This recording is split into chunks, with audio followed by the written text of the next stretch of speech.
¿sí? El gráfico es bastante claro en cuanto a la complejidad de la serie mieloide. Fíjense ya, de hecho, de ver las imágenes te das cuenta, genera células todas muy distintas entre sí, ¿sí? Genera los polimorfonucleares, que se dividen en 3 grupos, los neutrófilos, los eosinófilos y los basófilos, ¿sí? Entonces se llaman polimorfonucleares, ¿sí? Porque tienen núcleos, como ven acá, con distintas lobulaciones, ¿sí? No son mononucleares como los linfocitos, por ejemplo, que tienen un núcleo homogéneo, único. Acá los polimorfonucleares tienen muchos lóbulos, son núcleos muy irregulares, por eso se llaman polimorfonucleares. Pero también generan sistemas muy complejos celulares, como por ejemplo todas las células dendríticas, todo el sistema retículo endotelial. El sistema retículo endotelial es el sistema que genera toda la presentación de antígenos, y que forma parte del parénquima de tejidos muy importantes como el hígado, como el vaso, como la médula ósea misma. Y por supuesto, otra célula presentadora de antígenos fundamental en la inmunidad, que es el monocito y el macrófago, que es la diferenciación del monocito en los tejidos, ¿sí? Los macrófagos también son células fundamentales de nuestro sistema de defensa, y, por supuesto, también vamos a generar las otras células sanguíneas, como por ejemplo las plaquetas a través de los megacariocitos y la serie roja. Y estas células que se llaman mastocitos también son producto de la diferenciación de la línea mieloide. Van a encontrar también, que no está en este gráfico, por ejemplo, que la médula ósea da origen a células óseas, ¿sí? Como por ejemplo el osteoblasto, ¿sí? Se genera también de la médula ósea. Esta es una foto de cómo se ve la médula ósea en el microscopio óptico, cómo la vemos nosotros los hematólogos cuando hacemos una punción de médula ósea. Ese orden que ustedes veían en otro gráfico tan lindo, tan esquemático y sencillo, se ve así en la vida real, ¿sí? Así vemos esas distintas células que les mostraba antes. La idea nuestra no es que ustedes aprendan a ver una médula ósea, digamos. La verdad que no es el objetivo de esta rotación, pero sí es importante que vean cómo es la imagen real de las cosas, cómo la vemos nosotros todos los días cuando trabajamos. Y también es importante que vean la diferencia entre lo que es un esquema o una clasificación y la vida real, ¿no? Para que se den cuenta que la clasificación es básicamente para tratar de entender las generalidades de esto. Pero bueno, después esto lo van a ver seguramente con la doctora Villarreal, que suele desarrollar todo lo que es microscopía. Bien, ahora vamos a enfocarnos, vamos a salir de la introducción y vamos a enfocarnos en el módulo, que es el módulo de comienzo, que es el síndrome anémico, ¿sí? ¿Cuáles son nuestros objetivos en el síndrome anémico? Fundamentalmente interpretar y definir qué es el síndrome anémico, cómo diagnosticar la anemia, cómo interpretar el laboratorio en anemia. Por supuesto, el diagnóstico diferencial, fundamentalmente entre 2 grandes grupos de anemias, que son las regenerativas y las arregenerativas. La diferenciación dentro de las arregenerativas de las anemias arregenerativas más importantes, y de hecho las más importantes de todas las anemias, que son la anemia ferropénica y la anemia de enfermedades crónicas. Por supuesto, hablar de su tratamiento. Y dentro de las arregenerativas, desarrollar el síndrome megaloblástico y el diagnóstico diferencial con las anemias macrocíticas y también su tratamiento. Y por último, diagnóstico y su clasificación del síndrome hemolítico y también su tratamiento, ¿sí? Estos son los objetivos que vamos a tratar de desarrollar los vamos a desarrollar en 2 encuentros, ¿sí? Va a haber 2 encuentros para esto. Este es el primero y el segundo va a ser el lunes que viene. Entonces, todo el mundo entiende que la anemia es a ver, los quiero escuchar. ¿Qué es la anemia? Un síndrome. Síndrome. Perfecto, perfecto, perfecto. La anemia no es una enfermedad, ¿sí? Per se. Decir anemia no es decir tengo una enfermedad, ¿sí? Sino un síndrome. Síndrome, como ustedes bien saben, es un conjunto de signos y síntomas. En el caso de la anemia, ese conjunto de signos y síntomas es extremadamente inespecífico, ¿sí? Ustedes saben que puede generar desde palidez cutáneo mucosa hasta algo muy específico, como por ejemplo desmielinización de los cordones posteriores de la médula espinal, ¿sí? Así de diferente puede ser la clínica de una anemia, ¿sí? Desde disnea de esfuerzo hasta membranas esofágicas, ¿sí? O sea, un conjunto de signos y síntomas que per se no te van a definir la presencia de anemia, pero que te la van a hacer sospechar. ¿Cómo se define entonces este síndrome?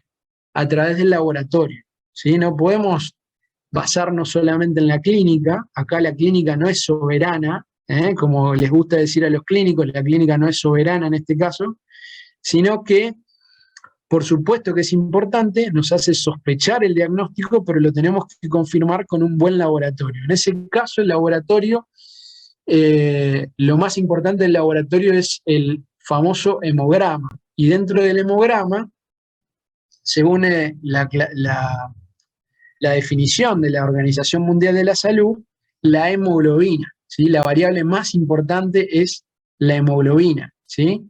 ¿Ustedes saben qué es la hemoglobina? ¿Se acuerdan?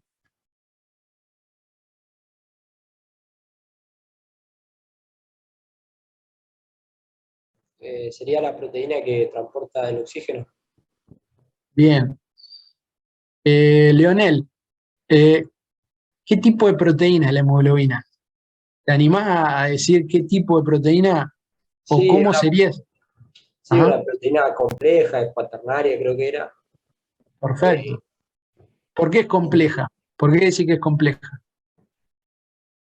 Y porque tiene varias estructuras, no es que son solo aminoácidos, sino que son varias cosas, varios complejos de aminoácidos juntos, no es solo una cadena de aminoácidos. Ajá. Y aparte de polipéptidos, ¿qué otra cosa tiene la hemoglobina? Fíjate, te voy ayudando. Fíjate la pantalla. ¿Qué es esto que dice acá? Mirá. Hemo. El grupo hemo, ¿sí?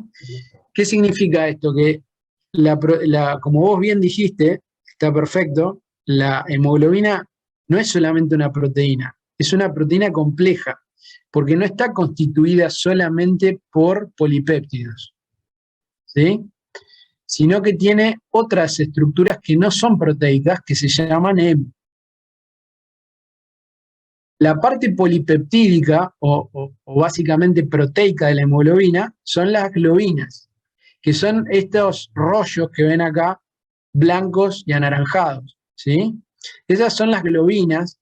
Acá ven la forma cuaternaria, como dice Leonel, la forma final de la proteína, tridimensionalmente, ¿sí? Esto obviamente no es así en la vida real, pero es una representación bastante parecida. La hemoglobina es importante desde el punto de vista morfológico porque está constituida globinas, ¿sí? Que son estas unidades que ven acá blancas y anaranjadas. Las globinas son las que en definitiva se unen al grupo hemo y las globinas son las que son proteicas. El grupo hemo no es proteico, no es polipeptídico, sino que está formado por subunidades que se llaman grupos pirroles. Esos grupos pirroles tienen la capacidad de unirse a un metal, ¿sí? Que ustedes conocen bien, que es el hierro, ¿sí? Y el hierro es muy importante porque es el que tiene, en definitiva, el que le da la capacidad funcional de transportador de gases, no solamente de oxígeno, porque ustedes saben bien que la carboxihemoglobina transporta dióxido de carbono desde los tejidos a los pulmones, ¿sí?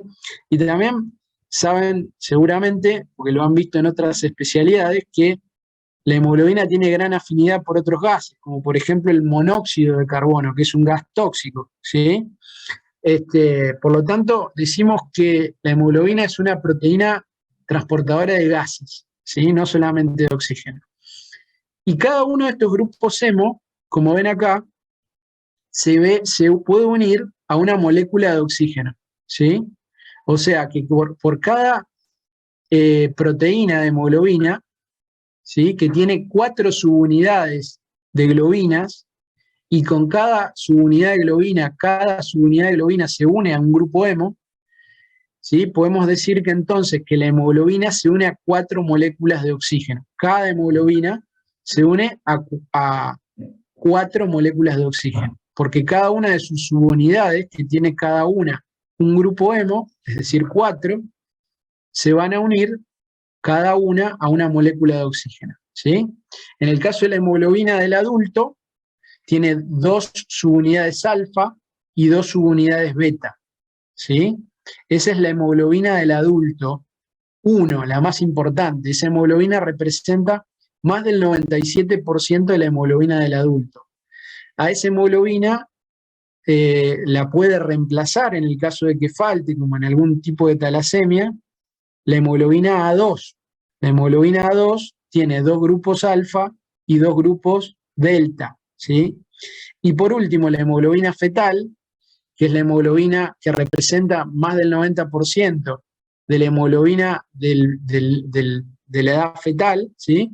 Como su nombre lo indica, está constituida por 2 grupos alfa y 2 grupos gamma, ¿sí? ¿Por qué es importante esto? ¿Y por qué sería importante que ustedes repasen esta fisiología normal? Porque es importante entender lo normal para entender después lo patológico. Cuando ustedes estudien talasemias, ¿sí? Van a necesitar entender lo normal para entender cómo funciona la hemoglobina que no, en realidad está enferma, ¿sí? O está mal constituida, ¿sí? Por eso sería importante que repasen estos temas, como después vamos a ver otros temas que deberían reforzar, ¿eh? Pero recuerden que las talasemias del adulto, que no es nuestro objetivo, nuestra población objetiva acá son los adultos, no vamos a hablar de niños acá porque ustedes ya pasaron por pediatría. Esto es hematología del adulto. Vamos a enfocarnos en las hemoglobinas del adulto, que son estas, ¿sí? La hemoglobina A1, 2 alfa, 2 beta, la A2, 2 alfa y 2 delta, y muy poquito la fetal, menos del 1%, 2 alfa y 2 gamma, ¿sí? Por supuesto que, como ven acá, esta hemoglobina es la proteína más importante intracelular, está dentro de la célula, dentro de los glóbulos rojos. Es la proteína más importante de los glóbulos rojos. Y los glóbulos rojos se transforman en el almacén más importante de hierro de todo el organismo, ¿sí? Es el almacén más importante de hierro, representan más del 90% del hierro de reserva, digamos, en realidad, más que de reserva temporal, el 90% está unido a la hemoglobina dentro del glóbulo rojo, ¿sí? ¿Por qué es importante la hemoglobina en la anemia? Porque obviamente es el parámetro más sensible y específico para definir el síndrome anémico. Y esto no lo digo yo, sino lo dice la Organización Mundial de la Salud. Por eso el diagnóstico de anemia, ¿sí?, se define en base a la hemoglobina. Y la hemoglobina, como ustedes bien saben, su concentración no es igual según el sexo, no es igual en hombres que en mujeres. ¿Por qué es eso?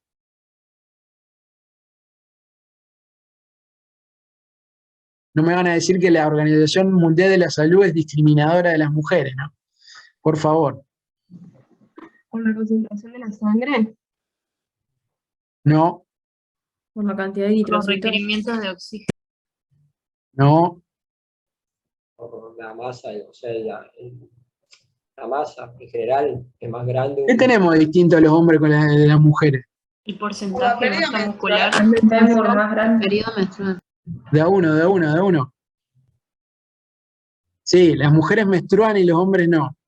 Bien, esa es una diferencia importante, por eso, por ejemplo, vamos a ver después que las mujeres tienen mayor riesgo, por supuesto, de tener anemias ferropénicas por su ciclo menstrual durante la edad fértil, pero las mujeres que ya no están en edad fértil y que no menstruan, también tienen el nivel de hemoglobina más bajo. Puede ser El por la hombre. Pero testosterona. tienen menor masa muscular. A ver, ¿quién dijo ahí? ¿Hay alguien que habló y dijo algo ahí de una Puede ser hormona? por la testosterona que estimule la hematopoiesis. Perfecto. Pará que no te veo, pará. No sé cómo ampliar esto. A ver, ¿quién habló ahí? Presentate. Yo, Brian.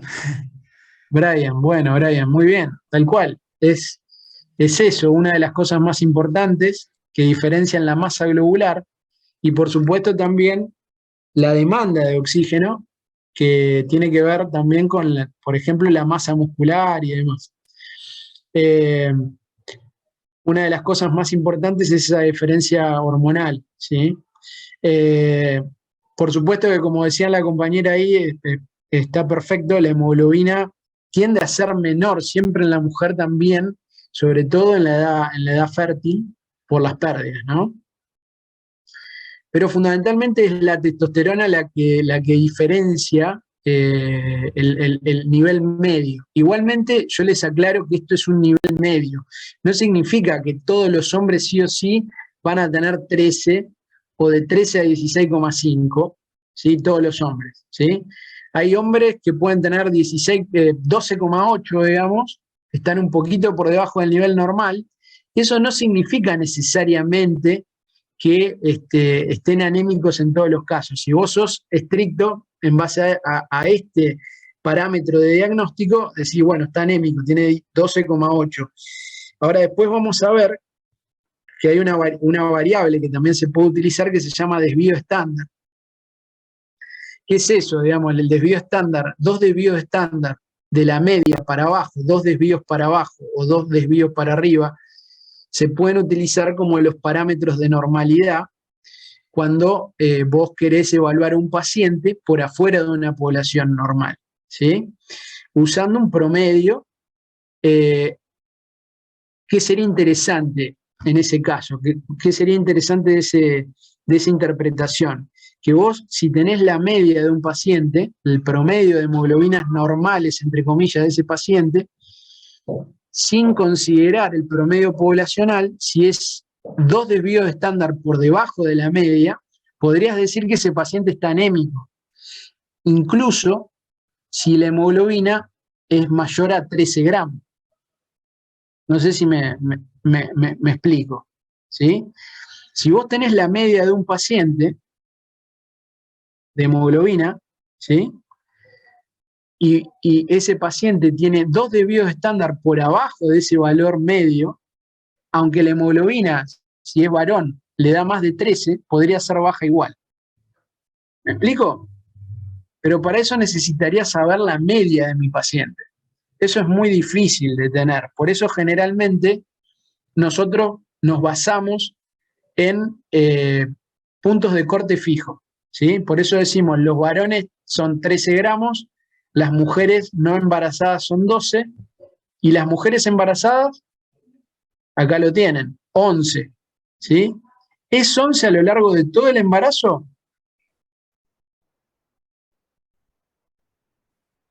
Menor en el segundo trimestre. Perfecto. En el segundo trimestre el punto de corte es 10,5, pero no lo van a ver acá, porque esto de la Organización Mundial de la Salud no lo considera a esa variación. Lo considera la Asociación Americana de Hematología, a esa variación de 10,5, pero nosotros la tomamos.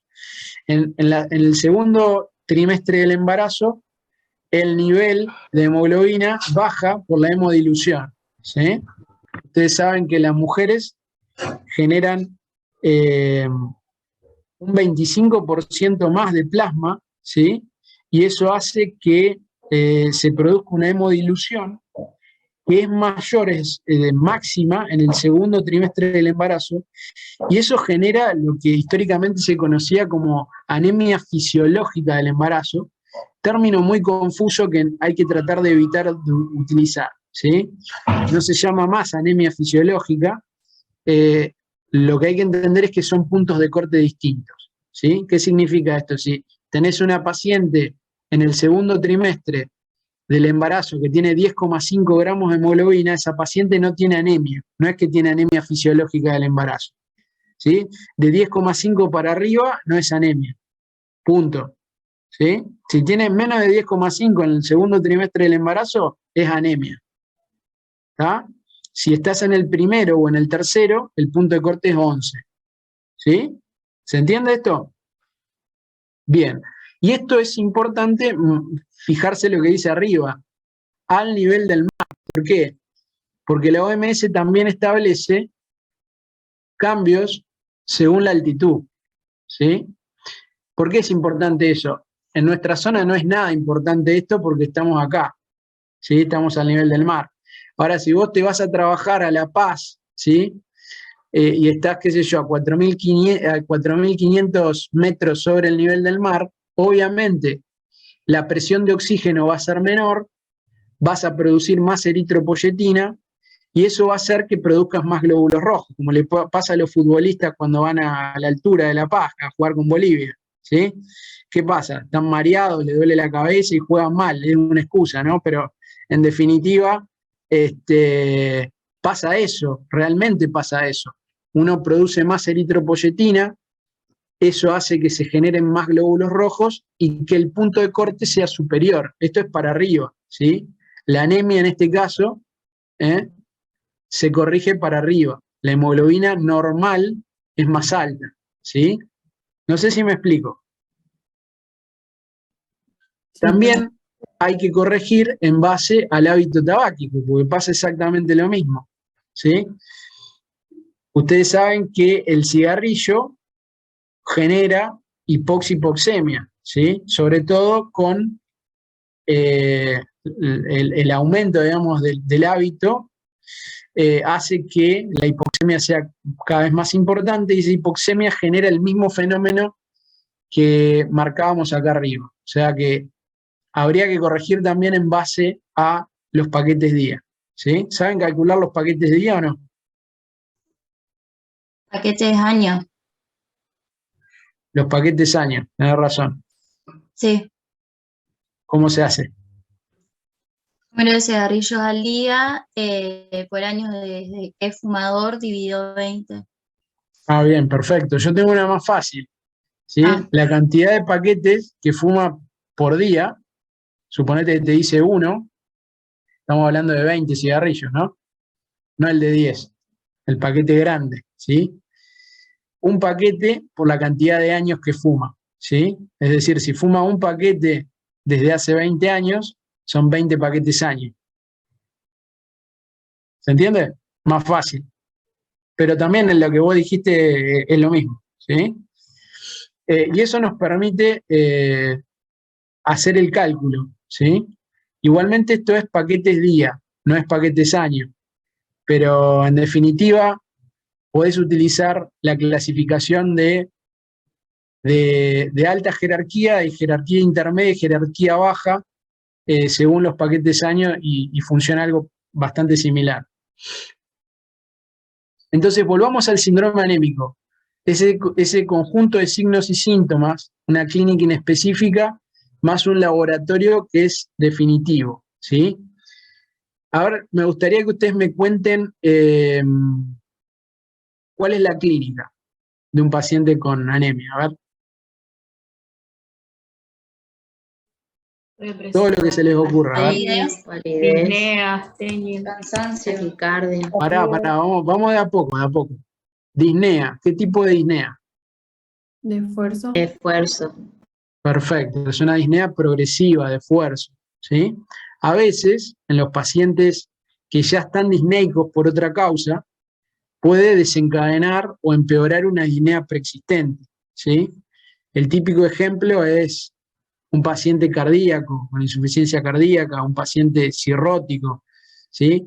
Que tiene ascitis, por ejemplo. Por supuesto que la disnea puede empeorar eso, que tiene encefalopatía. Pero la disnea característica de la anemia es una disnea de esfuerzo progresivo. Bien. ¿Dijeron? ¿Qué más dijeron? A ver. Palidez. Palidez cutáneo mucosa. ¿A dónde vemos la palidez de un paciente anémico? ¿A dónde la buscamos? Conjuntivas en la La mucosa mucosa bucal. oral. Oral. Bien. ¿Y dónde más?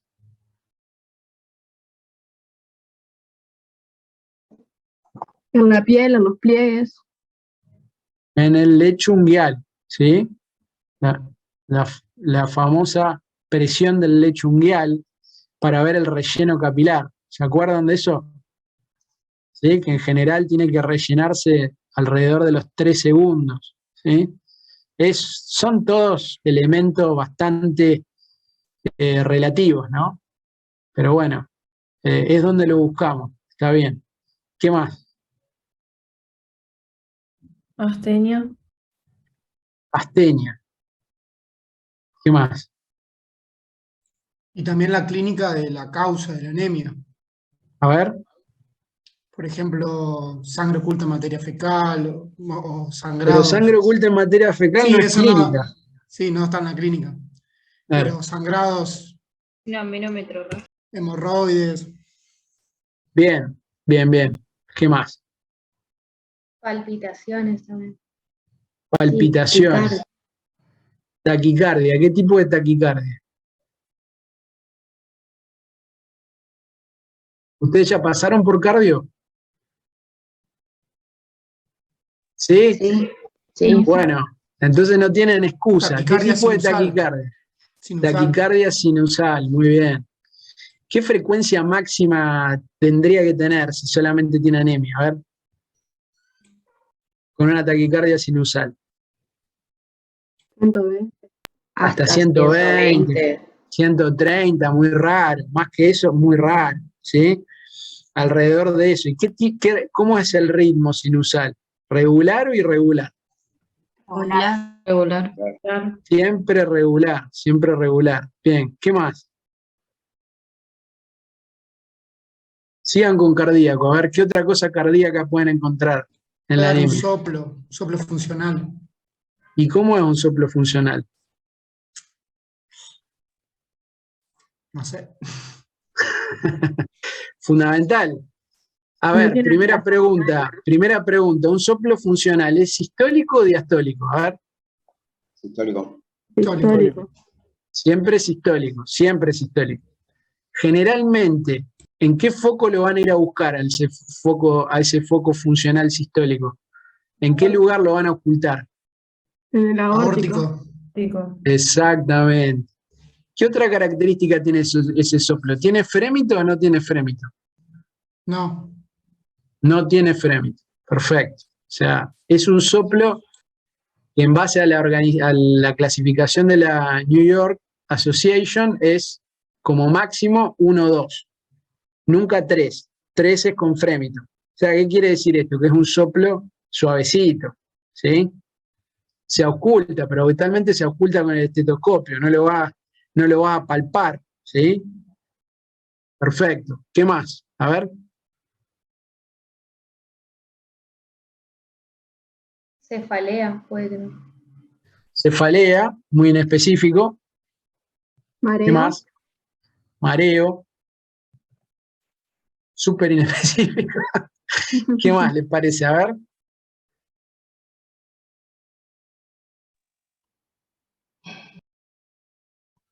Pica. 5 peor. A ver, ¿quién dijo pica ahí? Pica. ¿Quién dijo pica? No te veo, no te veo. A ver. ¿Quién sos vos? A ver. Noel. Perfecto. ¿Y qué es la pica? A ver. Y la necesidad de comer sustancias que no, como por ejemplo el hielo o la tierra. O sea, es un deseo impulsivo, ¿sí? Incontrolable de comer sustancias que no son alimenticias, ¿sí? En el caso de de la anemia ferropénica fundamentalmente, la más común, ¿cuál es? ¿La pica de qué? De tierra. La pica de hielo. La pica de hielo es la más común, que la van a encontrar muy frecuentemente en las embarazadas, sobre todo, pero la van a encontrar en todas las circunstancias que haya ferropeña, ¿no? Bastante típica de la ferropeña, ¿sí?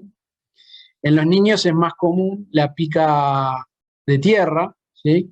Ahora, cuando ya vean un adulto con pica de tierra, vayan llamando al psiquiatra, ¿eh? No creo no creo que sea muy normal, ¿eh? Lo que es bastante frecuente es la pica de hielo. ¿Cómo? ¿Por qué se da eso? ¿Por qué se da la pica? Sabés que no se sabe. Fisiopatológicamente no se sabe. Con el tema de la pica de tierra, se sospecha que puede ser un instinto natural de buscar el mineral en la tierra, pero en realidad con el hielo nos matan, ¿sí? No sabemos porque cuál sería el instinto ahí de buscar el mineral en el hielo, no existe, ¿no? Hasta el momento no se sabe, ¿sí? Pero es muy impresionante la respuesta al tratamiento. Cuando vos le das hierro al paciente, rápidamente el paciente responde y la pica se resuelve, bastante rápidamente. Es bien directa la relación. ¿Qué más? Cansancio. Bueno, ya dijeron astenia. La frialdad de las extremidades de manos y pies. La verdad que prácticamente no está escrita como tal porque es tan inespecífica que ya es más inespecífica que el síndrome anémico. La frialdad es muy inespecífica. Yo no la contaría dentro del conjunto de signos y síntomas. Más específico, a ver, piensen en las causas. Como si puede haber esplenomegalia. Bueno, eso tiene mucho que ver con la causa, ¿sí? Depende mucho de la causa. Esplenomegalia. ¿Y si el paciente tiene melena?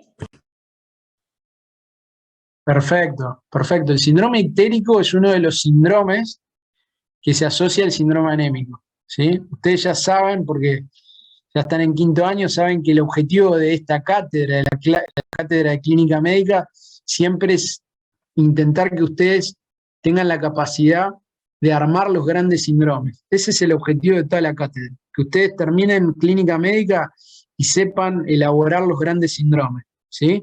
Y en el caso de los síndromes hematológicos, este es un ejemplo en donde el síndrome anémico se asocia a otro síndrome que es el síndrome ictérico. Está perfecto. La ictericia puede estar presente en el síndrome anémico. Después ese lo vamos a desarrollar más. ¿Qué más? Adenomegalias. Bueno, puede haber, dependiendo de la causa. ¿Qué más?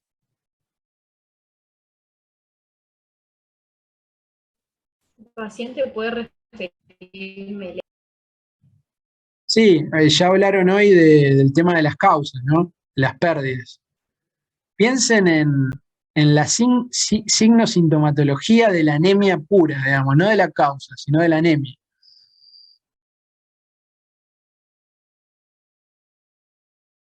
Se quedaron sin idea, me parece. A ver, hoy yo les dije que había un tipo de anemia, que es la megaloblástica, por ejemplo, que puede producir desmielinización de los cordones posteriores de la médula espinal, ¿sí? ¿Eso qué produce? Y perder la sensibilidad dolorosa. El tabes dorsal, ¿sí? El famoso tabes dorsal, muy raro, extremadamente raro. Pero más frecuente, la polineuropatía. La polineuropatía es más frecuente en el síndrome megaloblástico. Una polineuropatía sensitiva motora.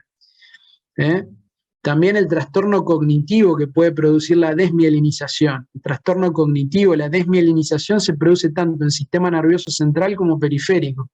Y eso te puede producir un síndrome confusional en el paciente, no en el médico, ¿sí? En el paciente, al médico lo confunde. ¿Qué le confunde? Que el paciente está lento, parece deprimido y se confunde con la demencia y con la depresión.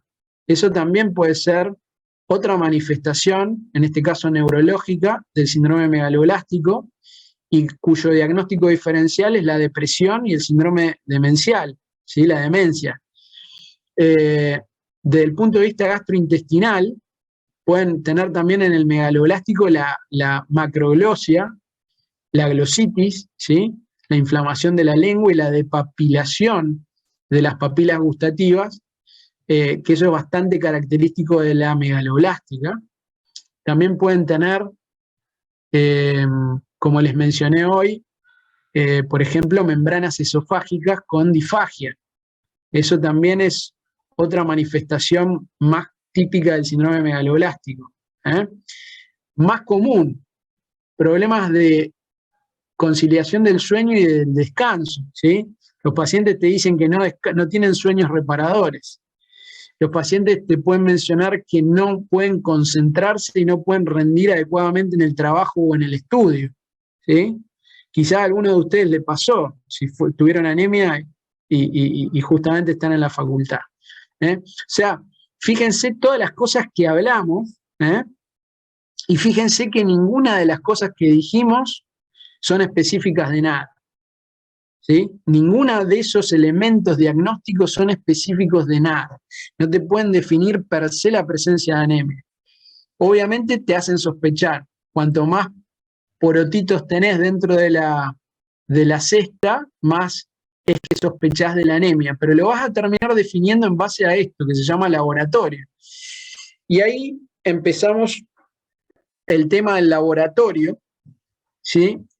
Y fundamentalmente esto que se llama hemograma, ¿sí? El hemograma.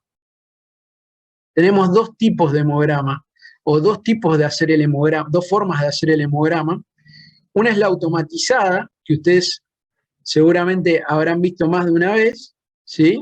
La técnica automatizada es una técnica en la cual utilizamos este aparato que se llama contador hematológico. Este contador hematológico utiliza distintas, digamos, tecnologías. La más común es la impedancia eléctrica, aunque también los contadores hematológicos más avanzados, más complejos, utilizan el láser, ¿sí? ¿Para qué utilizan esto? Para contar, ¿sí? Como su nombre indica, estos aparatos cuentan, ¿sí? ¿Qué cuentan? Cuentan células, pero no las ven pasar como células, las ven pasar como objetos de distinto tamaño, no células, ¿sí?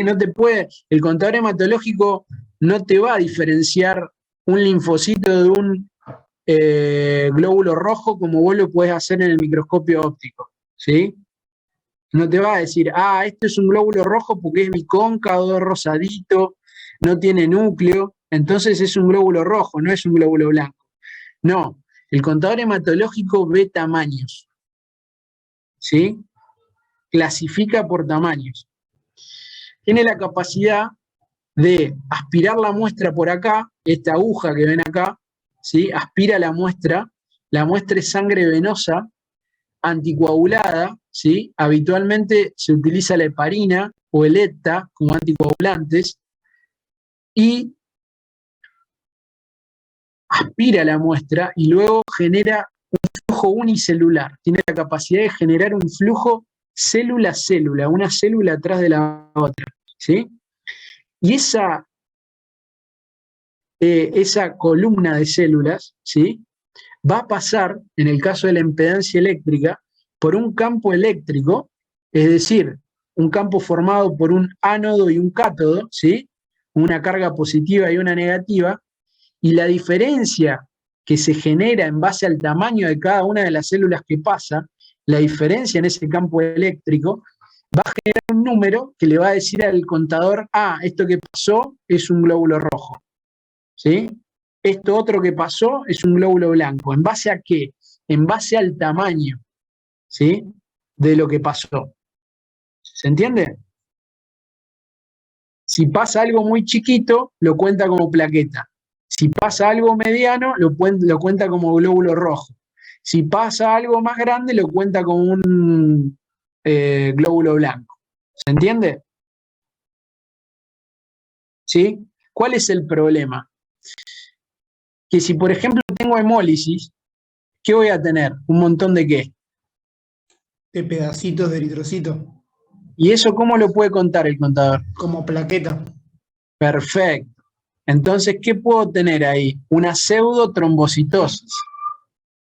¿Sí? Me cuenta un montón de plaquetas que en realidad no existen. ¿Sí? ¿Qué otro fenómeno puede suceder? ¿Qué pasa si las plaquetas se pegan a los glóbulos blancos como a veces sucede? ¿Qué puede pasar? Que detecte como que hay menos plaquetas de la que en realidad hay. Claro, te cuenta una pseudotrombocitopenia. ¿Sí? O sea, te cuenta menos plaquetas de la que en realidad hay, como vos decís. Eso sucede sobre todo cuando se utiliza como anticoagulante el EDTA, el EDTA, ¿sí? Se llama satelitismo plaquetario. Y siempre hay que descartarlo. Otra cosa, el contador hematológico, sobre todo el que se utiliza la impedancia eléctrica, no te permite diferenciar bien más allá de los linfocitos y fundamentalmente, digamos, te diferencia los polimorfonucleares, ¿sí? Los neutrófilos, los linfocitos como grupo, y después queda un grupo en el medio que se llama medianos, ¿sí? Dentro de esos medianos puede haber eosinófilos, puede haber basófilos, puede haber monocitos, pero también puede haber blastos, puede haber células malignas. ¿Qué les quiero decir con esto? Que la fórmula leucocitaria que nos muestra el contador hematológico no es suficiente para definir la fórmula real de un paciente. Siempre que hacemos un hemograma hay que hacer el frotis de sangre periférica para poder definir bien cuál es el porcentaje de cada uno de los subtipos o de los subgrupos de glóbulos blancos. No basta con ver la tirita que sale del contador hematológico por acá. Por acá sale una tirita, ¿sí? ¿Cuánto lleva ese proceso que te muestra también en pantalla? 5 minutos, como mucho, ¿sí? A veces menos. Es muy rápido, ¿sí? La otra opción de técnica tecnológica, digamos, es el láser. El láser funciona, como ustedes saben, el láser es una luz súper concentrada que lo que hace es atravesar el citoplasma de las células y dependiendo no solamente del tamaño de las células, sino de la complejidad del citoplasma, te permite también contar células por tamaño, pero también es interesante el láser porque te puede evaluar la complejidad del citoplasma. Como atraviesa el citoplasma, puede permitirte definir mejor los subgrupos de glóbulos blancos, por ejemplo. ¿Sí? Te permite hacer una fórmula más precisa, digamos. Pero es una técnica mucho más cara y que generalmente no está ampliamente accesible en los laboratorios. En la mayoría de los laboratorios tenemos contadores hematológicos por impedancia eléctrica, ¿sí?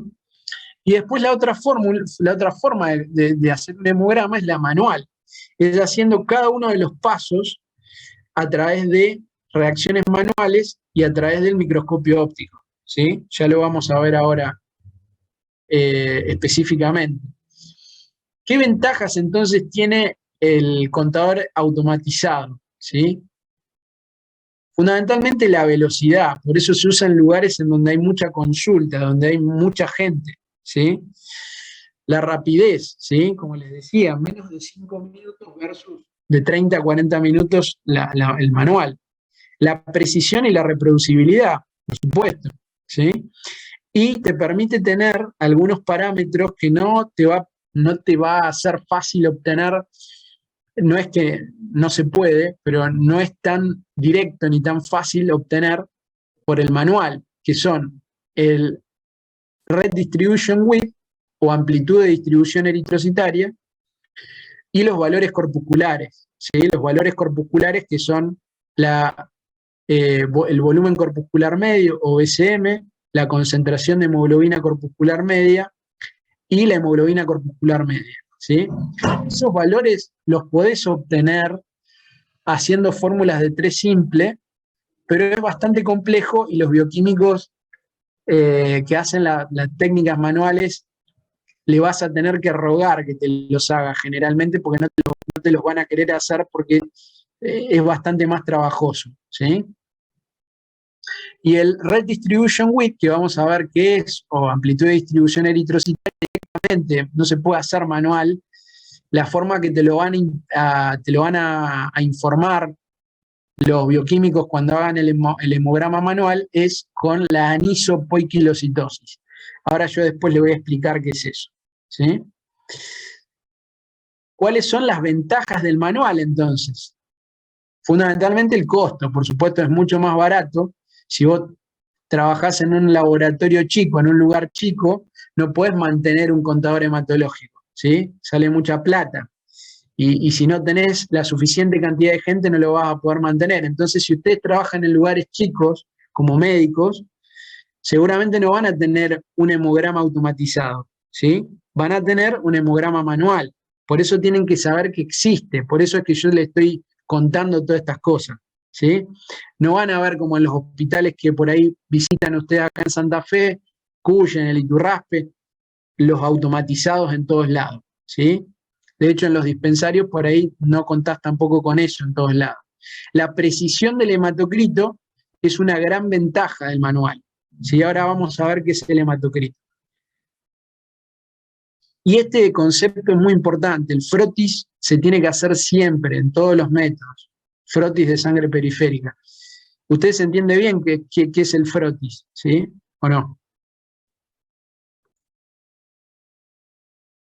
Chicos, acá no tengan vergüenza. Pueden decir lo que les parezca, ¿sí? Yo no me voy a enojar ni nada. Me pueden decir, no tengo ni idea qué es el frotis, no hay ningún problema. O me pueden decir, sí, yo sé lo que es el frotis.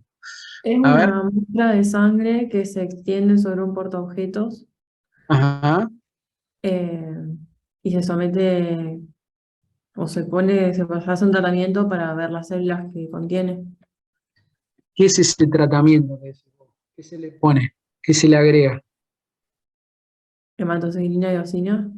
Perfecto, se le agrega un colorante, 2 colorantes, hematoxilina y eosina.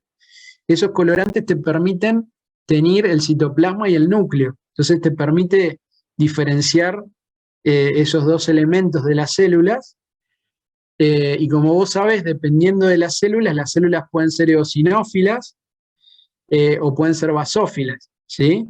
O sea, más rosaditas, eosinófilas, o basófilas más azules, dependiendo del contenido de ese citoplasma.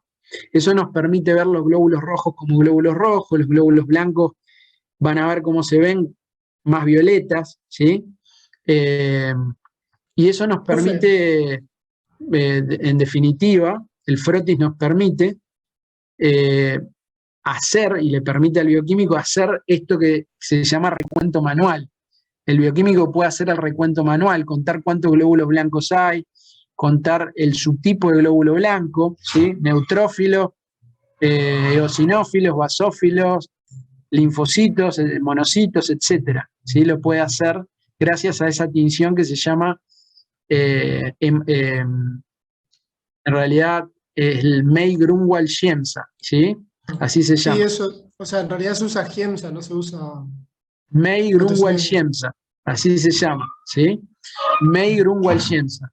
Esa es la técnica que usamos tanto en sangre periférica como en médula ósea, ¿sí? Recuerden la imagen que les mostraba hoy de médula ósea, así se ve el May-Grunwald-Giemsa, ¿sí?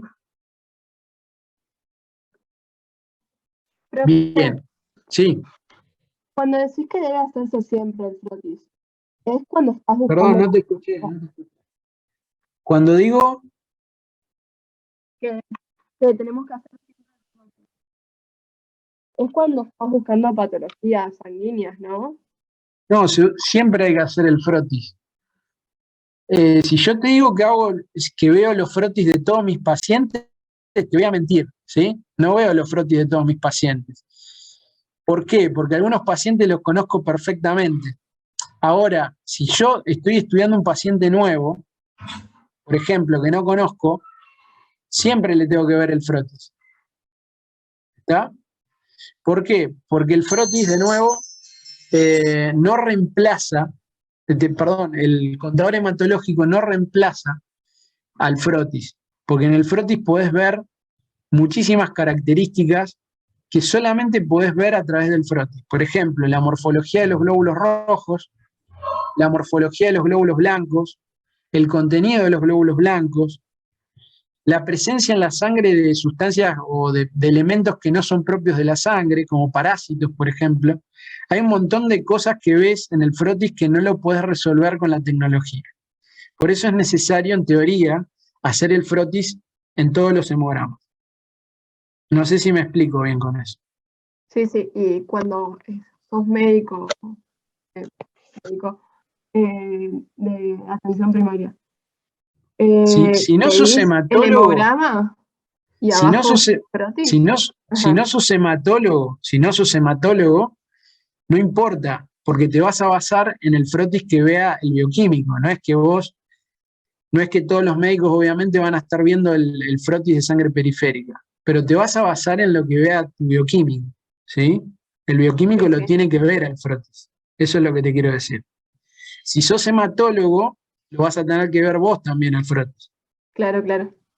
¿Está bien? Pero si Profe. vos no sos, sí. Te iba a preguntar, si entonces cada vez que nosotros pedimos un hemograma a una persona cualquiera, Sí. el bioquímico siempre le hace el frotis, aunque no lo pidamos. Debería. No te puedo asegurar que todos los bioquímicos lo hagan, porque no creo que lo hagan, pero deberían hacerlo. ¿Sí? Ok. Bien. ¿Cuáles son las variables que vamos a ver del hemograma? Las variables tienen que ver con las 3 series de la sangre, ¿sí? La serie roja, la serie blanca y las plaquetas. La serie roja, vamos a tener el recuento de glóbulos rojos o eritrocitos, la hemoglobina, el hematocrito, los valores corpusculares, el Red Distribution Width o ADE, ¿sí? Y no vamos a tener, esto se los remarco, no van a tener reticulocitos ni perfil de hierro en el hemograma. No van a tener reticulocitos ni perfil de hierro. Hay algunos contadores hematológicos que son láser que te cuentan los reticulocitos, pero como yo les mencioné hoy, no son contadores que estén disponibles en la mayoría de los lugares, ¿sí? Entonces, en un hemograma no vas a tener los reticulocitos, los vas a tener que pedir aparte, ¿sí? La serie blanca, recuento de glóbulos blancos, fórmula leucocitaria. Serie plaquetaria, recuento de plaquetas, ¿sí? ¿Hasta ahí estamos?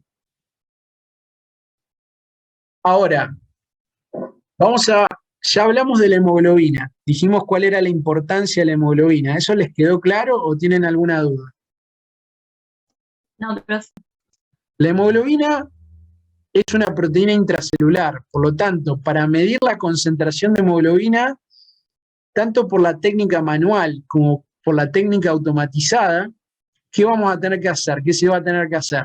Romper el glóbulo rojo para liberar la hemoglobina adentro del glóbulo rojo y después medir la concentración de la hemoglobina en ese soluto, ¿sí?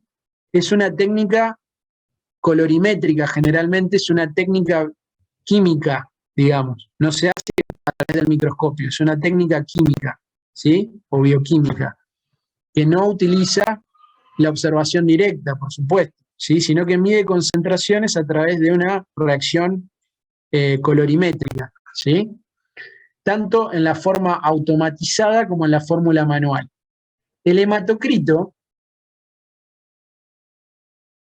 es esto que vemos acá, ¿sí?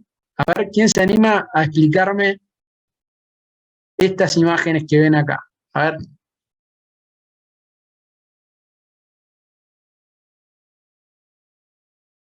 No se peleen, de a uno, de a uno. Y ahí te muestra que tomamos una de sangre, te ponen un tubo de ensayo, con las centrífugas. Sí, Y bueno, cuando las centrífugas se divide el plasma, que es más liviano arriba, bien, las plaquetas en el medio y abajo el eritrocito. Entonces voy a bien, tener en el total de mililitros de la sangre qué porcentaje ocupa cada uno. bien. O sea, O sea que, visualmente. ¿qué sería el hematocrito? El porcentaje que ocupa del total de la muestra de eritrocitos. Exactamente, ¿sí? Por ejemplo, en 100 mililitros de muestra, yo tengo 40 mililitros de eritrocitos. Bien, El bien, perfecto, 40%. perfecto. Como ven, en esta imagen claramente tenés la columna de rojos, que es el hematocrito, la columna de plasma, que queda arriba, como bien dijiste, es más liviana porque no tiene células. Acá están los rojos, y en el medio, ¿sí?, nos queda una línea que se llama, no tiene una traducción al español, se llama Buffy Coat, que básicamente es los glóbulos blancos y las plaquetas, ¿sí? Buffy Coat, lo van a ver así como Buffy Coat.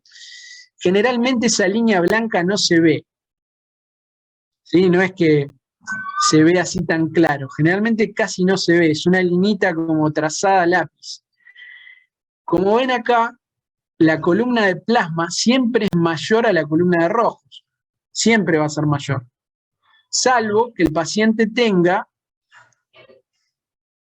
esto, que se llama policitemia, ¿sí?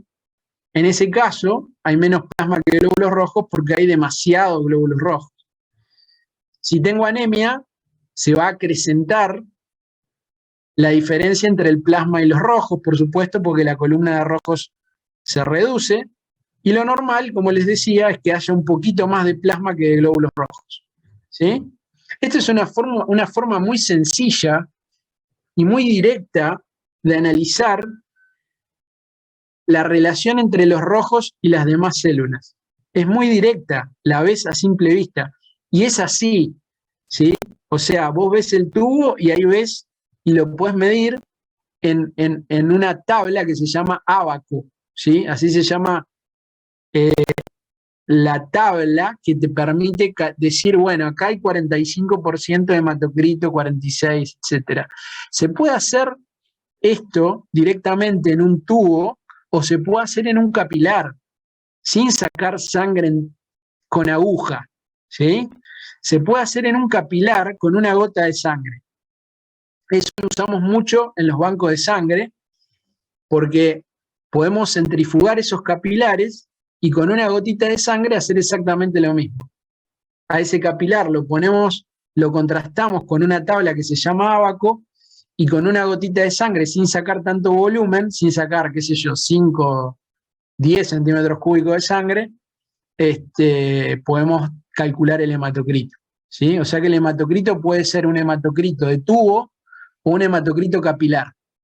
Por eso hoy, cuando les decía cuáles eran las ventajas de la técnica manual, una de las ventajas es esta, el hematocrito. Si se quiere, aparte del costo, es la única ventaja. El hematocrito manual siempre es más preciso que el hematocrito del contador hematológico. ¿Por qué? Porque el hematocrito del contador hematológico se calcula indirectamente en el contador hematológico a través de una fórmula matemática. No se hace directamente como cuando lo hacemos manual. Sería la única ventaja en cuanto a precisión, la única ventaja entre el manual y el automatizado. Después vimos recuento de glóbulos rojos. A ver, ¿para qué nos sirve el recuento de glóbulos rojos en el análisis de la anemia? ¿Qué les parece a ustedes?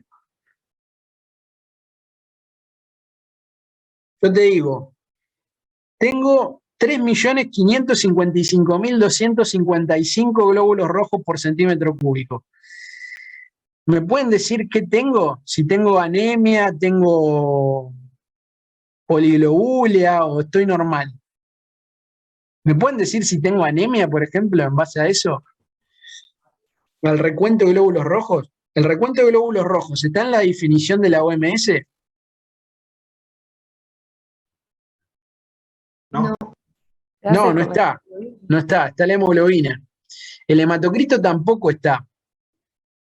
Pero si se quiere, de los 3 parámetros más importantes de la serie roja, el recuento de glóbulos rojos es el que menos importancia tiene.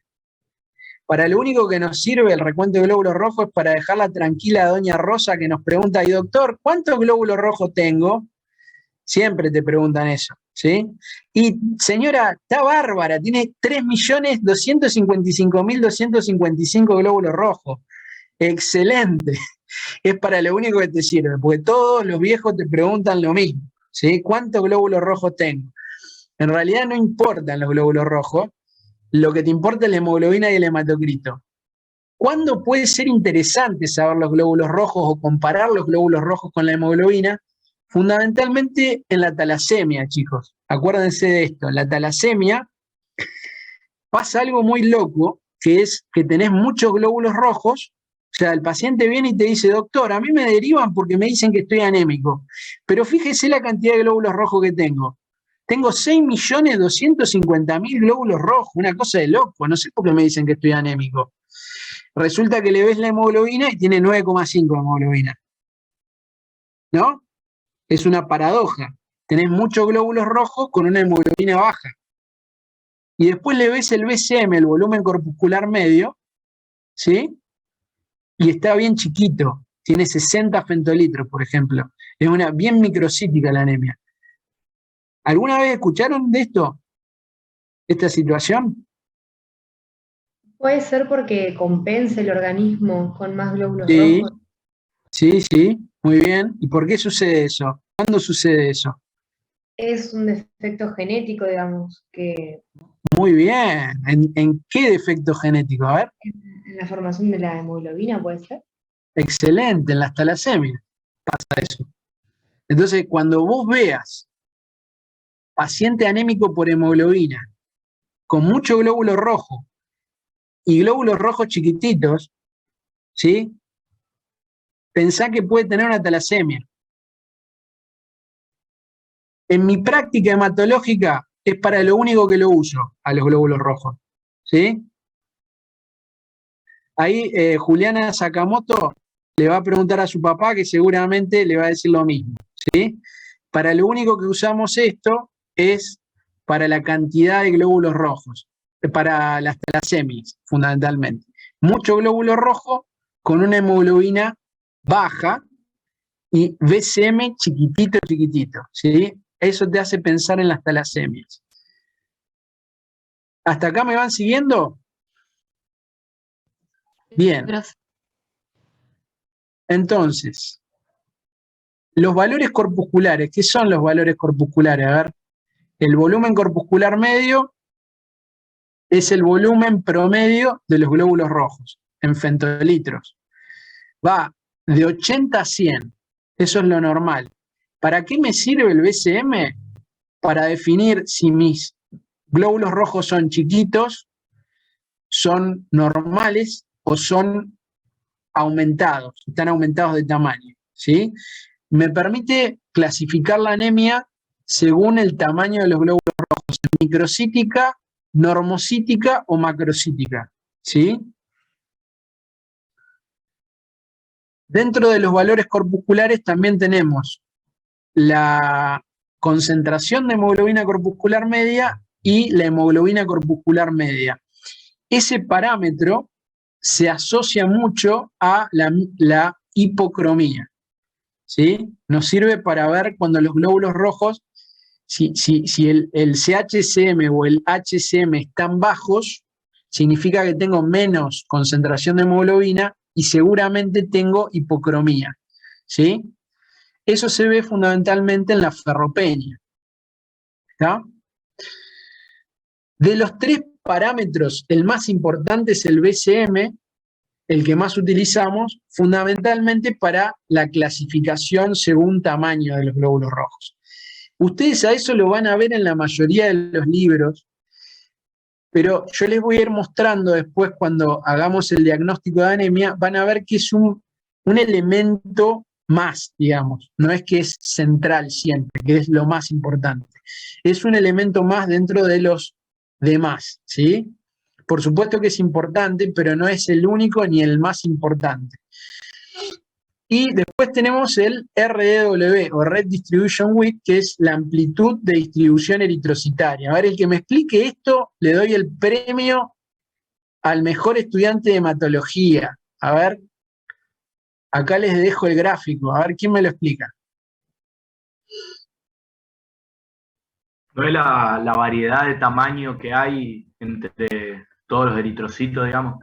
Si se parecen en tamaño, van a tener un valor aproximado a lo normal, digamos. Y, bueno, está bien. O sea, esto, exacto, VCM, fíjate, volumen corpuscular medio. ¿Sí? Hay dos variables, una es el volumen corpuscular medio y otra es la cantidad o la frecuencia, la cantidad, digamos. Entonces, esta es una curva de normalidad, una curva de Gauss. ¿Se acuerdan de la curva de Gauss? ¿Sí? La campana de Gauss. La campana de Gauss, acuérdense que siempre deja alrededor de 5% de un lado y del otro. ¿Sí? Las colitas eran lo anormal, digamos, y lo normal estaba acá en el medio, que en realidad era entre el 90 y el 95%. ¿Qué significa esto? Que el 90 al 95% de los glóbulos rojos van a tener entre 80 y 100 femtolitros. ¿Sí? ¿Les suena? Es lo que dijimos. La mayoría de los glóbulos rojos, lo normal, entre comillas, va a ser que tengan entre 80 y 100 femtolitros, eso es lo normal. Entonces, cuando vos tenés una población normal de glóbulos rojos, la mayoría, como dijiste vos, va a estar acá, en la campana, en el grueso de la campana. ¿Sí? ¿Por qué? Porque tiene entre 80 y 100 femtolitros. Ahora, si empezás a tener mucha macrocitosis, ¿qué va a pasar? La curva se va a correr a la derecha. ¿Sí? Y si tenés mucha macrocitosis, la curva se va a correr a la izquierda, microcitosis. Y si tenés anisopoiquilocitosis, ahí se las compliqué, anisopoiquilocitosis, ¿qué significa? Anisocitosis significa que tenés células chiquitas, medianas y grandes.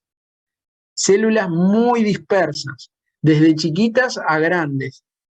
¿Está? Y poiquilocitosis de distinto tamaño. Eso, ¿en qué situación sucede con más frecuencia? En la ferropenia, por ejemplo. Hay mucha anisopoiquilocitosis. Entonces, esta frecuencia, este orden normal se va a alterar completamente. ¿Por qué? Porque vas a tener un grupo de células que son muy chiquitas, otras que son normales y otras que son grandes, ¿sí? Entonces, la curva esta se va a alterar completamente. ¿Cómo vemos esa alteración de la curva? En un número, ¿sí? Que es el RDW, que está alrededor de 12, ¿sí? Que es lo que se calcula con esta formulita que está acá. No me interesa que se sepan la formulita, ¿sí? A mí me interesa que entiendan que el RDW lo que te va a estar expresando es la frecuencia o la organización, la distribución de los glóbulos rojos según su tamaño, ¿sí? Y cuando te dé muy aumentado, por arriba de 12, generalmente 20, 25, vas a tener mucha discordancia entre las células entre sí. Las células no van a estar todas acá abajo de esta campana. ¿Está? Van a estar dispersas en las colas. Entonces, se te pueden ir para arriba, para abajo. El RDW generalmente se va a modificar y va a aumentar.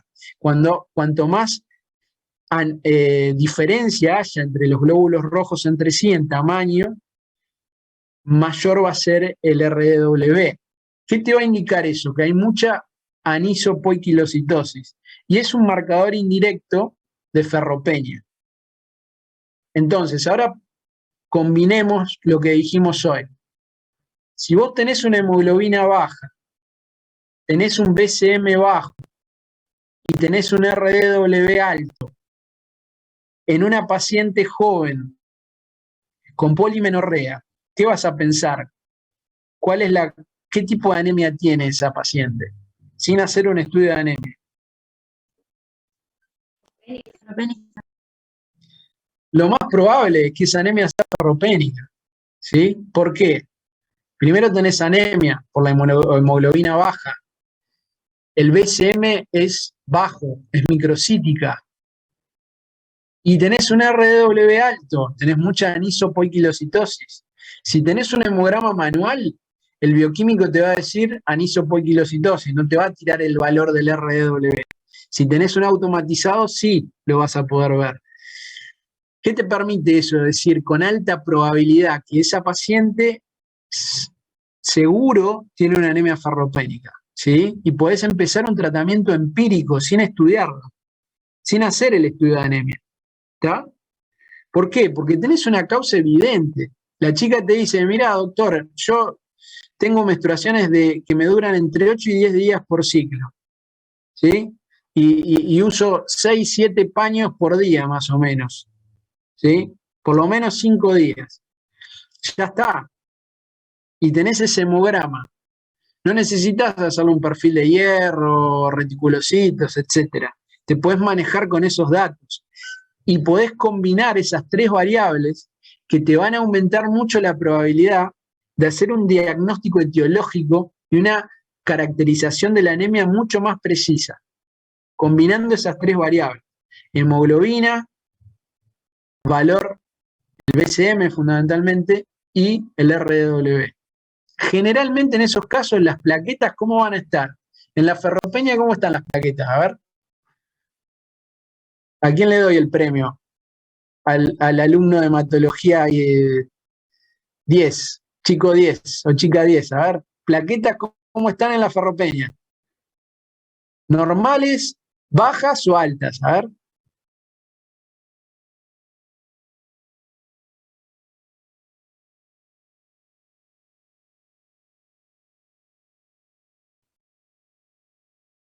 Bueno, lo van a estudiar para la clase que viene.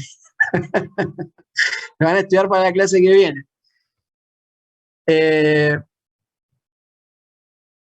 Como les dije, reticulocitos y perfil de hierro no voy a tener. Voy a tener también los blancos. Los blancos los vamos a estudiar, los vamos a ver mucho más en el segundo módulo, en oncohematología, ¿sí? Pero vamos a seguir. Entonces, supónganse que tengo un paciente de 50 años sin antecedentes patológicos que me consulta porque me dice, doctor, la verdad que me siento muy cansado, cada vez tengo menos energía, antes podía caminar hasta mi trabajo sin problemas, trabajo a 5 cuadras de mi casa, pero la verdad que ahora ya a la mitad de camino me canso, estoy agotado. Lo revisás al paciente y, bueno, tiene palidez cutáneo mucosa, tiene un poco aumentada la frecuencia cardíaca, un ritmo sinusal, tiene disnea claramente de esfuerzo. Y el paciente no tiene ningún antecedente, no está tomando ninguna medicación, es un paciente por lo demás sano, recuerdo que tiene 50 años. Le haces un hemograma y te encontrás que tiene una hemoglobina de 8 gramos, ¿sí? ¿Tiene anemia o no tiene anemia? Sí. Bien. Tiene un hematocrito del 25%, tiene un volumen corpuscular medio de 85 fentolitros, tiene un RDW de 12, plaquetas normales y blancos normales, ¿sí? ¿Qué me pueden decir de la anemia de ese paciente? A ver. Sabemos que tiene anemia, en eso estamos todos de acuerdo. ¿Sí? Según el volumen, normocítica. Hasta acá tenemos que el paciente tiene una anemia normocítica, ¿sí? ¿Con eso nos basta o necesitamos más cosas? ¿Se le puede pedir algo más? Bueno, ¿qué le pedirías? Los reticulocitos. Ahí va, muy bien. En realidad, a todo paciente con anemia normocítica o microcítica,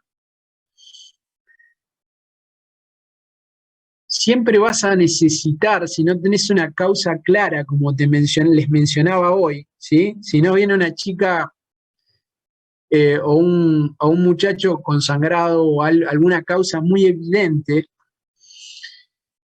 vas a necesitar primero definir si tu anemia es regenerativa o regenerativa. Por lo tanto, vas a necesitar esto que se llaman reticulocitos, ¿sí? De ahí viene el algoritmo que les voy a mostrar ahora. Entonces, tenemos anemia porque tiene menos de 13 gramos. El señor tiene clínica y tenés el hemograma. El hemograma te muestra, como dijimos, una anemia normocítica, normocrómica, no puedes definir nada porque el paciente te dice que no está perdiendo sangre por ningún lado, ¿sí? Entonces necesitas estudiar la anemia para saber qué origen tiene esa anemia, cómo la podés caracterizar mejor, porque no te alcanza solamente con el BCM. Entonces necesitas saber los reticulocitos. Los reticulocitos te pueden dar normales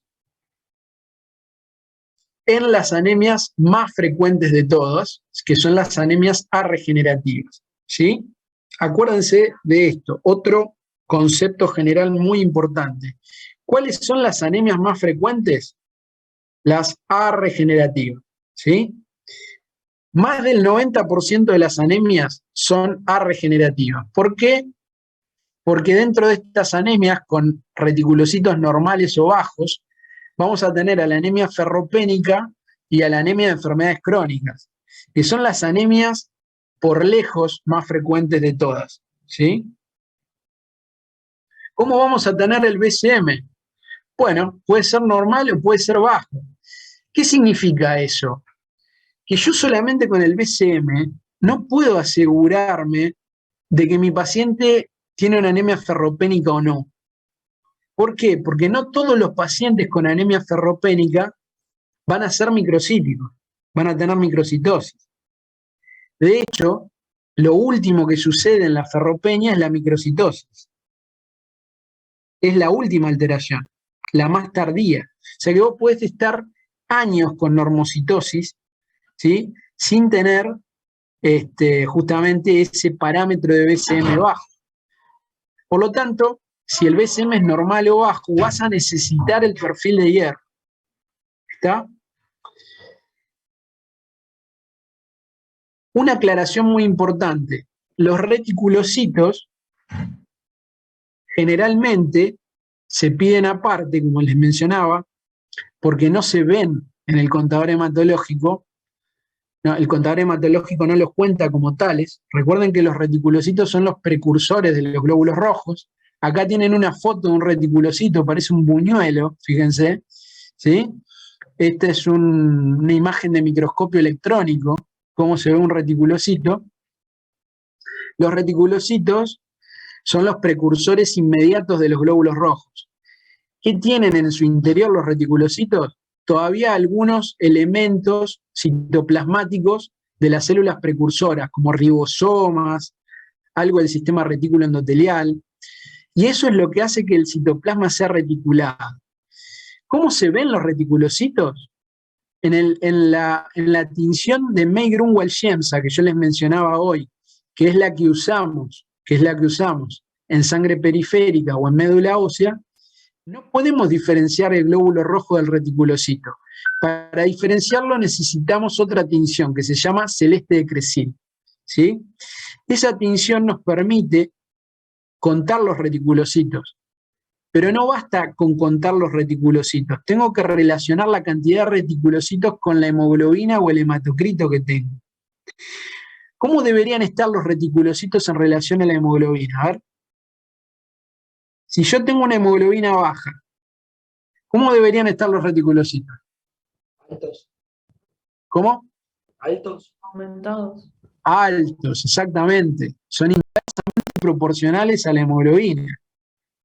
Entonces, imagínense en este paciente, tiene 8 gramos de hemoglobina y lo normal es 13. ¿Qué debería estar pasando en la médula ósea?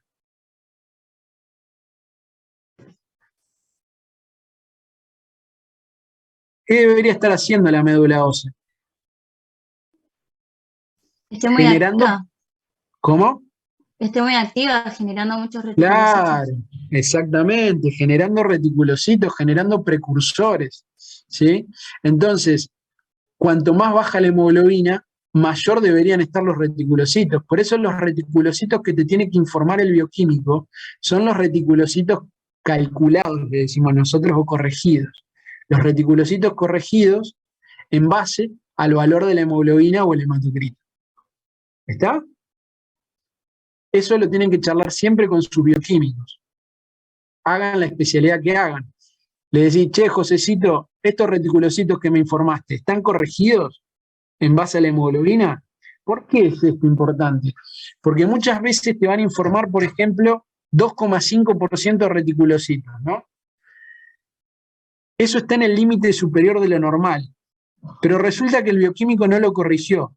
Si lo hubiese corregido, seguro que el valor le da alrededor de 0,5 o 1%. ¿Sí? Por eso es importante que asegurarse que siempre se corrija los reticulocitos en base al valor de hemoglobina. Si los reticulocitos están normales o bajos, esa anemia va a ser arregenerativa. ¿Por qué? Por el simple hecho de que cuando hay anemia, los reticulocitos tienen que estar altos. Si no están altos, están normales, entonces es arregenerativa la anemia. Punto. Hasta ahí se entiende. Dentro de las anemias arregenerativas, ¿sí? Las más frecuentes son la ferropénica y la anemia de enfermedades crónicas. ¿Cómo va a ser el BCM de esas anemias? Ya lo vimos, puede ser normal o puede ser bajo. ¿Está?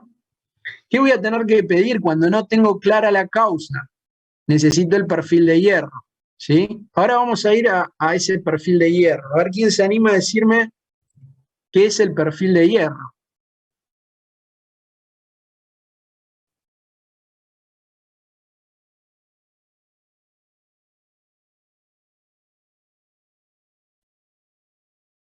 A ver, La vamos, que ferritina, faltan todavía 10 minutos. Vamos, a ver. la ferritina, la transferrina y la ferropenia, ¿no? La ferremia. Bien.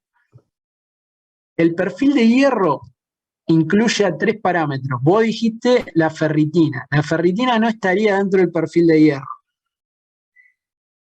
El perfil de hierro no quiere decir que no está dentro del metabolismo del hierro. Si yo te digo, ¿cuáles son los parámetros para medir el metabolismo del hierro?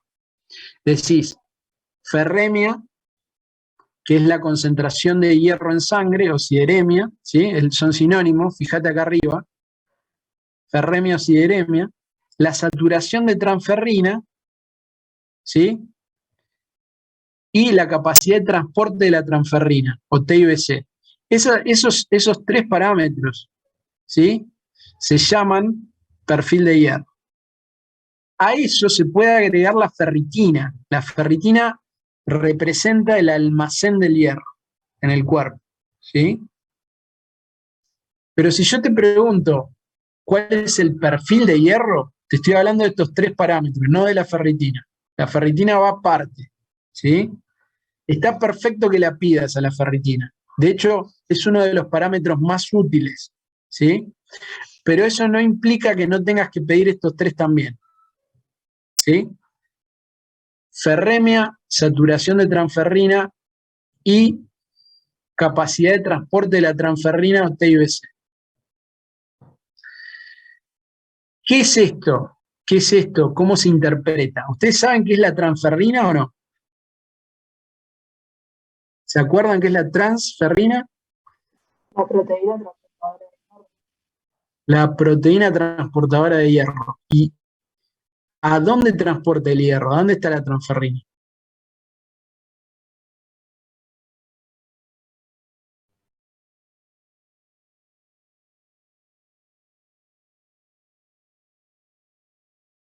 ¿Entre qué y qué transporta el hierro?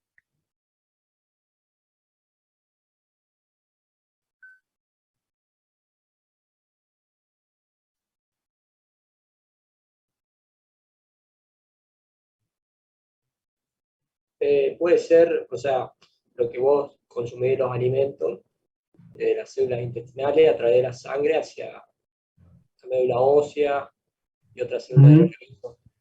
Bien, bien, bien. O sea, en esto, chicos, es fundamental que ustedes repasen el metabolismo normal del hierro. Es fundamental que lo vuelvan a repasar, ¿sí? El ciclo del hierro. Como vos bien dijiste, recordemos que el hierro, la vía de acceso que tiene al cuerpo es a través de la dieta. Generalmente acceden al cuerpo en realidad entre 1 y 2 miligramos de hierro por día, se absorben solamente, como máximo 4 miligramos cuando hay mucha deficiencia. La demanda depende mucho del estado de hierro básico en el cuerpo. El hierro se absorbe fundamentalmente ¿a dónde? ¿En qué parte del intestino? Primera porción del intestino delgado, creo que era. Del duodeno. La segunda porción del duodeno, fundamentalmente, ¿sí? En el duodeno se absorbe a través del epitelio en cepillo, ¿sí? De las células intestinales, y se puede absorber de dos formas. La forma hemínica, que es justamente el hemo, que se hace a través de un transporte facilitado por una proteína, o a través de la forma férrica, ¿sí? Que es la forma que no está unido al grupo hemo. La forma de mayor biodisponibilidad es la hemínica, la que está unida al hemo. La forma férrica primero tiene que pasar al estado de férrico a ferroso, ¿sí? Y tiene que ingresar a través de un transportador de metales que está en la superficie apical de las células intestinales, y dentro de la célula intestinal tiene dos opciones: o unirse a la ferritina, que es la proteína de almacenamiento, o bien pasar, como vos dijiste, a la sangre a través de una puerta que se llama ferroportina, ¿sí? Al lado de la ferroportina, que es la puerta que permite que el hierro salga a la sangre, hay otra proteína que se llama efaestina. La efaestina transforma nuevamente el hierro de estado ferroso a férrico, y ese hierro férrico se une al transportador. El transportador es la transferrina, ¿sí? Ahí llegamos al objetivo de la pregunta. La transferrina es una proteína de transporte que tiene la capacidad de transportar 2 moléculas de hierro por cada transferrina, ¿sí? Generalmente, 2/3 de la transferrina están unidas al hierro solamente, ¿sí? Imagínense a la transferrina como esto, como un colectivo, ¿sí? Este colectivo, como ven, está lleno, ¿sí? Entonces, imagínense que cada persona es un hierro, ¿sí? Esta es la transferrina que transporta el hierro entre célula y célula, como dijo su compañero, de la célula intestinal al sistema retículo endotelial, al hígado, etcétera, a la médula, ¿sí? ¿Cómo está la transferrina esta?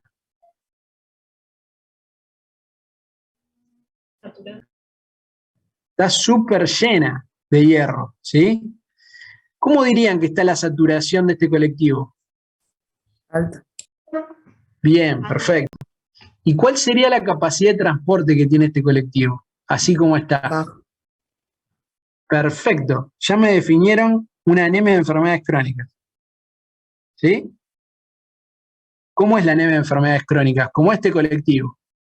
¿Sí? La transferrina generalmente está saturada, está lleno el colectivo de hierro, la capacidad de transporte siempre es baja, y la concentración de hierro en sangre, porque los monos, fíjense, se caen del colectivo, ¿sí? la concentración de hierro en sangre es alta. ¿Sí? Ese es el típico perfil de la anemia de enfermedades crónicas. ¿Sí? Ahora, ¿qué pasa acá? Este colectivo está vacío, la transferrina no tiene hierro, ¿sí? ¿Cómo es la saturación acá? Baja. ¿Cómo es la capacidad de transporte? Alto. Alto, ¿sí? ¿Qué concepto les quiero dejar acá? Un concepto gráfico y tonto, pero que a mí personalmente me sirvió como alumno. Por eso se lo transmito, con la esperanza de que les sirva también a ustedes. Porque es difícil esto, entenderlo y acordarse. Acuérdense del colectivo, ¿sí? La ferropenia siempre va a tener un colectivo medio vacío. Entonces siempre va a tener una buena capacidad de transporte. ¿Por qué es importante la capacidad de transporte?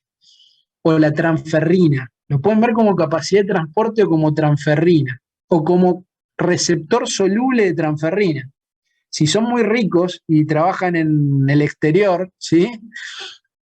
Pueden llegar a pedir un receptor libre de transferrina, ¿sí? Que va a estar alto. ¿Por qué es importante? Porque es el primer parámetro que se altera en la ferropenia. Si ustedes tienen que buscar cuál es el parámetro que más rápidamente se altera en la ferropenia, la capacidad de transporte de la transferrina. Esto, el colectivo medio vacío. ¿Sí? Ese es el más importante. El TIBC en la ferropenia siempre está alto. La transferrina en la ferropenia siempre está alta. ¿Está claro? En la anemia de enfermedades crónicas, generalmente va a estar, como les mencioné, colectivo lleno, muy saturada la transferrina y la capacidad de transporte baja. Lo primero que se va a alterar es la capacidad de transporte. ¿Por qué es importante esto? Porque el BCM, como les mencioné, es lo último que se altera. Por lo tanto, a pesar de que el paciente puede estar con la transferrina vacía, todavía el BCM puede ser normocítico. ¿Sí? Todavía puede ser de 80 como en este paciente, de 85, ¿sí? Pero el paciente ya está ferropénico. Está claramente ferropénico. De hecho, lo primero que pasa en la ferropenia es aumenta la capacidad de transporte sin anemia. Y no puedes estar años sin anemia, solamente con ferropenia. Profe, no se te escucha nada. Perdón, les decía, lo primero que sucede en la ferropenia es el aumento de la capacidad de transporte de la transferrina. ¿Ahí me escuchan? Sí, ahora sí. Incluso podés estar años con ferropenia sin anemia. Podés estar años con ferropenia sin anemia. ¿Sí? Eso se llama estado ferropénico o hematopoiesis ferropénica. Y esa ferropenia te puede dar un montón de síntomas, porque el hierro, como ustedes bien saben, no solamente está en los glóbulos rojos, está en otras células, en todas las células del cuerpo, en la cadena respiratoria, ¿sí? Está en la mioglobina, por ejemplo, también. Y por lo tanto te puede dar un montón de síntomas totalmente inespecíficos sin tener anemia. Lo último que sucede en la ferropenia es la anemia. Entonces es muy importante tener el reflejo de entender el perfil de hierro, aparte de entender la ferritina. ¿Sí? Por eso la dejo para lo último, la ferritina, y ya para cerrar la clase de hoy.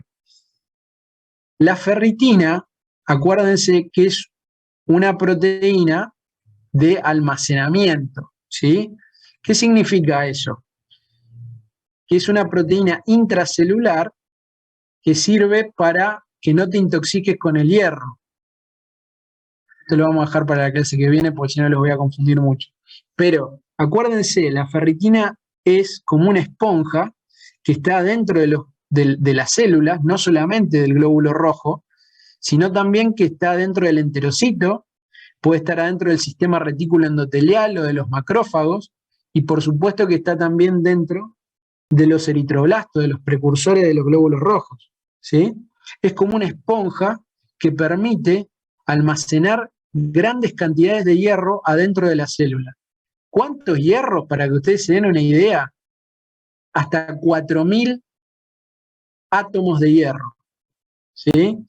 La transferrina tiene la capacidad solamente de transportar 2, para que ustedes se den una idea, ¿sí? La apoferritina es la ferritina que no tiene hierro en el interior, y es la que suele dosarse en sangre periférica. La ferritina real es la que está unida al hierro y está dentro de las células, ¿sí? Y puede acumular hasta 4.000 átomos de hierro.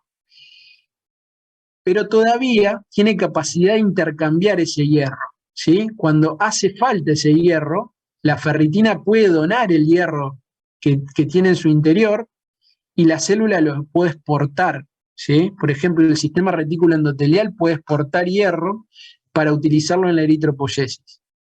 ¿Está? Ahora, cuando se juntan muchas proteínas de ferritina, se puede generar algo que se llama hemosiderina, que es lo que genera la toxicidad por hierro, la hemosiderosis, ¿sí? Es un hierro de mucho más difícil intercambio y que termina produciendo lesión tisular por hierro. El hierro es una sustancia muy tóxica y que siempre tiene que estar unida a proteínas. Por eso fíjense, en cada paso que hablamos nosotros, el hierro siempre estuvo unido a proteínas y siempre fue intracelular, nunca estuvo libre. ¿Por qué? Porque es un átomo que genera mucha peroxidación, mucha reactividad, ¿sí? Tiene 2 electrones libres que generan mucha oxidación. Por lo tanto, siempre tiene que estar unido a proteínas. ¿A qué va todo esto? La ferritina, aparte de ser el almacén de hierro, es un reactante de fase aguda. Por lo tanto, aumenta con la inflamación. Entonces, necesito el perfil de hierro porque si mi paciente está inflamado, puedo subestimar la ferropenia. Puedo subestimar el estado ferropénico. ¿Por qué? Porque ese paciente puede tener ferritina normal o aumentada, pero esa normalidad, pseudonormalidad de la ferritina se da porque el paciente está produciendo ferritina como reactante de fase aguda por la inflamación. ¿Qué quiero decir con esto? La ferritina siempre la tenés que leer en base al paciente que tenés adelante. Tenés que definir si tu paciente tiene procesos inflamatorios que pueden generar una pseudonormalidad de la ferritina, ¿sí? La clase que viene les voy a mostrar este algoritmo que les va a ayudar a entender mejor cómo evaluar la situación de la ferritina en base al estado inflamatorio del paciente, ¿sí? Pero recuerden esto, la ferritina es un reactante de fase aguda y puede subestimar el estado de ferropenia de un paciente. ¿Por qué? Porque puede dar pseudo normal o ficticiamente aumentada si mi paciente tiene, por ejemplo, artritis reumatoide, tuberculosis o cualquier proceso inflamatorio que se les ocurra. Incluso el embarazo puede aumentar la ferritina. Entonces, a la ferritina siempre hay que interpretarla en el contexto clínico de mi paciente. ¿Está? Empiecen a estudiar. Entren por favor a la plataforma virtual de la UNL en donde está hematología clínica. La clave de acceso, no les dije hoy, es EMACLI con H, EMACLI. Y si tienen cualquier problema, me avisan, ¿sí? Nos veríamos el lunes que viene. ¿Estamos de acuerdo? Gracias. Empiecen a estudiar, ¿eh? Chau. Chau, chau. Profe, Sí. ahí en la plataforma, ¿está subido este?